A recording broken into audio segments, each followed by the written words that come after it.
దొంగలు దొరికేశారు. తీగలాగితే డొంకంతా కదులుతోంది. ఎస్, ఆంధ్రప్రదేశ్ రాష్ట్ర వ్యాప్తంగా నకిలీ మద్యం అమ్మకాలు జరుపుతూ అడ్డంగా సాక్షాత్తు ఆధారాలతో దొరికినారు. ఇప్పుడు తెలుగుదేశం పార్టీ ఎలా తప్పించుకోవాలో తెలియక తలకాయ పట్టుకునే పరిస్థితి వచ్చింది. తాజాగా తెలుగుదేశం పార్టీకి సంబంధించిన వాళ్ళు నకిలీ మద్యం తయారీలో అడ్డంగా దొరికారు కదా. ఇప్పుడు పోలీసుల వద్ద కీలక రిమాండ్ రిపోర్ట్లో ఏముందో తెలుసా? నకిలీ మద్యం తయారీ కేసు రిమాండ్ రిపోర్ట్లో సంచలన విషయాలు వెలుగులోకి వస్తున్నాయి. నకిలీ మద్యం తయారు చేసి అమ్మకాలు జరుపుతున్న పోలీసుల ఎదుట నిందితులు ఒప్పేసుకున్నారు. ఎస్, మేము నకిలీ మద్యమే తయారు చేసి అమ్ముతున్నాము అంటూ పోలీసుల ఎదుట విచారణలో స్పష్టంగా నిందితులు ఒప్పుకున్నారు. నకిలీ మద్యం తయారు చేయటంలో తెలుగుదేశం పార్టీ నేత జనార్దన్ రావు, అతని సోదరుడు జగన్మోహన్ రావు ప్రధాన పాత్ర పోషించినట్లు కూడా ఎక్సైజ్ శాఖ అధికారులు ఇప్పుడు స్పష్టంగా చెబుతున్నారు. మద్యం అమ్మకాలలో అధిక లాభాలు ఆర్జించడం కోసమే నకిలీ మద్యం తయారీ విధానం మొదలుపెట్టినట్లు నిందితుడు జగన్మోహన్ రావు ఒప్పుకున్నారు. అధికారుల రిమాండ్ రిపోర్ట్లో కీలకంగా వెల్లడించిన విషయాలు ఇవి. గడిచిన 4 నెలల నుంచి కూడా మెలకలు చెరువు ప్రాంతంలో నకిలీ మద్యం డెన్ మొదలుపెట్టినట్లు రిమాండ్ రిపోర్ట్లో అధికారులు చెప్తున్నారు.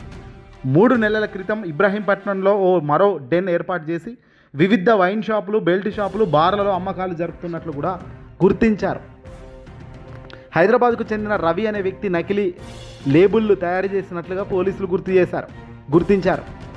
మెలకలు చెరువులో తయారు చేసిన ఈ నకిలీ మద్యాన్ని ఇబ్రహీంపట్నం తీసుకొస్తున్నట్లుగా పోలీసులు గుర్తించారు. నకిలీ మద్యం తయారీలో బెంగళూరుకు చెందిన బాలాజీది కూడా కీలక పాత్ర ఉందట. మద్యం బాటిళ్లకు ఫేక్ సీల్స్ బెంగళూరు నుంచి బాలాజీ పంపిస్తున్నట్లుగా పోలీసులు గుర్తించారు. అంటే ఇది ఒక ముఠా రాకెట్ కుంభకోణం లాగా జరుగుతుందన్నట్టు. లేబులింగ్ ఒకటి చేస్తున్నాడు, దీనికి సంబంధించిన బాటిల్ మీద సీల్స్ మరొకడు బెంగళూరు నుంచి పంపిస్తున్నాడు. ఇలా ఒక్కొక్కరు ఒక్కొక్క పాత్రగా దీన్ని డివిజన్ చేసుకొని మరి ఇంత చక్కగా నకిలీ మద్యాన్ని అమ్మకాలు జరుపుతున్నారు. నకిలీ మద్యం కేసుల్లో నిందితులపై సెక్షన్ల కింద ఎక్సైజ్ శాఖ పలు సెక్షన్ల కింద కేసులు నమోదు చేసింది.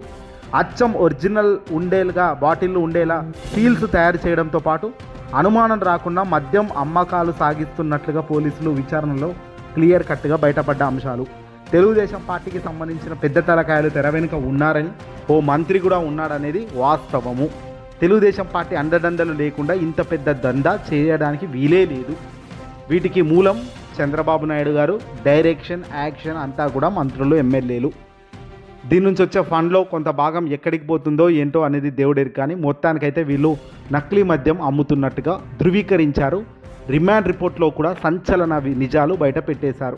అసలు నకిలీ ఎలా తయారు చేస్తాము, ఎక్కడి నుంచి సీజ్ చేస్తున్నాము, ఎక్కడి నుంచి మూత క్యాపులు తెస్తున్నాము, ఎక్కడి నుంచి లేబులింగ్ జరుగుతుంది, మొత్తం కూడా పోలీసుల ముందు, ఎక్సైజ్ శాఖ అధికారుల ముందు ఈ దరిద్రపు నిందితులు ఒప్పుకున్నారు.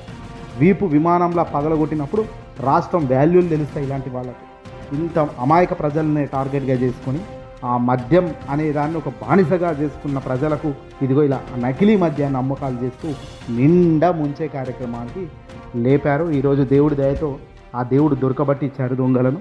తాజాగా ఈ దొంగలు పోలీసు అదుపులో ఉన్నారు. ఆఫ్రికా నుంచి వచ్చిన వీళ్ళు ఎక్కడెక్కడనో తిరిగి ఏమేమో తయారులు ఎలా చేస్తే అన్నీ కనుక్కొని వీడికి వచ్చి ఇలాంటి పనులు చేస్తున్నారు.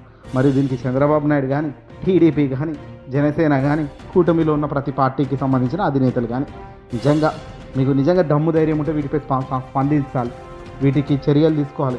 ఇలాంటివి లేకుండా ఉండేందుకు అసలు బెల్ట్ షాపులనే తీసేస్తాము అని జగన్మోహన్ రెడ్డి గారి గతంలో ఏ మాదిరి అయితే బెల్ట్ షాపులను తీసిపారేశారో, ఒక్క బెల్ట్ షాప్ లేకుండా తాను ఎంత కఠిన నిర్ణయం తీసుకున్నారో, ఇప్పుడు ఆ నిర్ణయం తీసుకుంటేనే ప్రజలకు మేలు జరుగుతుంది. తాగుబోతులకు కాస్త ఇబ్బంది అయినా తాగుడు అన్నది మంచిది కాదు అన్నదే మెసేజ్ ఇవ్వాల్సిన అవసరం, బాధ్యత కూడా ప్రభుత్వాలకు ఉంది.